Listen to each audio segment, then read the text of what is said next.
Hi, this is Dodger and you're watching my show.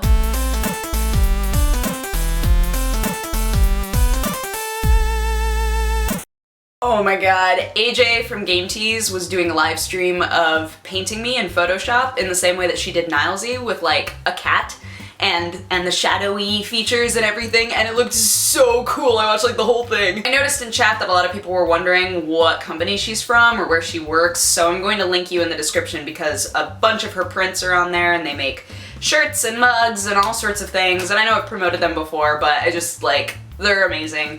And so that's like, I want to thank them. I want to give them a thank you by letting you guys see their other work because it's great. First piece of news, if you are somebody who has been playing Soul Sacrifice, you might be excited to know that they are putting out some new free DLC today. It's update 1.10 and it adds in 8 new quests, it adds in 2 new bosses, a new cave, a new black rite. The cave sounds really, really cool because it's actually inside of a person who has turned into a giant, so you're like inside of his body, like fighting stuff. The new Black Rite is called Berserker, and the new bosses are explained in more detail. If you wanted to read like an article or something, I can link to that. But it all sounds very cool, and of course I love hearing about free DLC because, I don't know, it's nice. Honestly, I think the biggest problem that people have with Soul Sacrifice is that it can get repetitive because it's just more and more of the same, and obviously it increases in difficulty, but they have you go to the same places a lot, especially at the beginning. So I think adding in a new place, new bosses, just more new interesting things to experience in the game is really good. There's also an augmented reality game called Discovery Pact that's involved.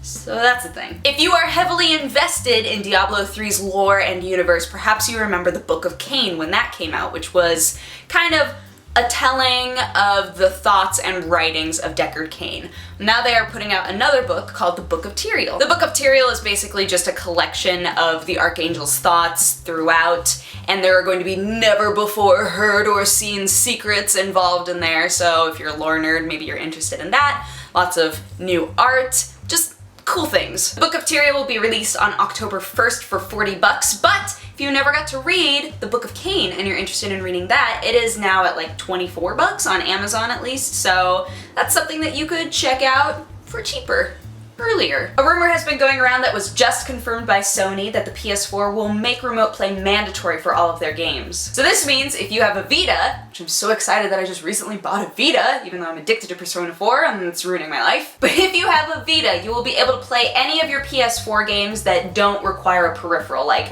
if they need the EyeToy, then obviously you can't play them on your Vita. But any other game that's just a standard regular PS4 game, you will be able to play on your Vita, which is awesome. It's not like this is a new idea, it's not, but when so many of these consoles seem to be taking away freedoms from us, it's nice that they're giving us some new ones. As a final bit of news, you might have heard that Curiosity was finally finished, the cube game, the tapping cube game. Now you might remember that Molyneux insisted that the prize for this was gonna just blow minds, that our brains were just gonna not be able to handle the awesomeness of what lied in the center of the cube. So it turns out the prize was actually linked to their next game, Goddess, in which the winner gets to play a god role within that game. So Brian, our lucky winner of Curiosity, who actually doesn't play all that many games, which I find interesting, he will get to be part of the development process for Goddess and be able to come up with new laws in the game.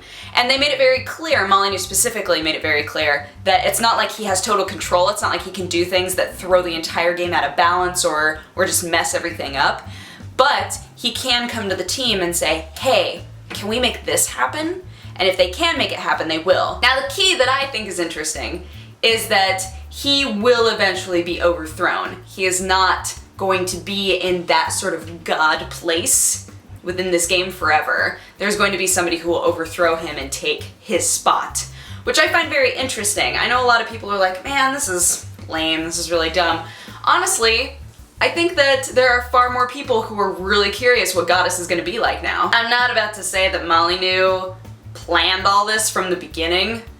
I would not be surprised at all if it's just kind of like flying out as ideas come to him. But it really did wind up being that this whole Curiosity experiment is just a big way to push toward the next game and will completely affect the next game, right? Isn't that weird? And then they even like made money off of it. So it's just like, what? Anyway, I'll be curious to see what it's like and what he can do and what all's going to happen with that. I'm not convinced it's gonna be a good game, but that doesn't mean that it won't be interesting. Anywho, that is my show. Thank you so much for watching. If you have a positive or negative response, feel free to leave it in my comment section. And if you want to have coffee with me, you can click wherever I put the annotation and it'll take you to my other channel. But otherwise, I hope that you guys had an amazing week so far, and I will talk to you guys again on Friday. Bye-bye! Mwah! It's ruining my life.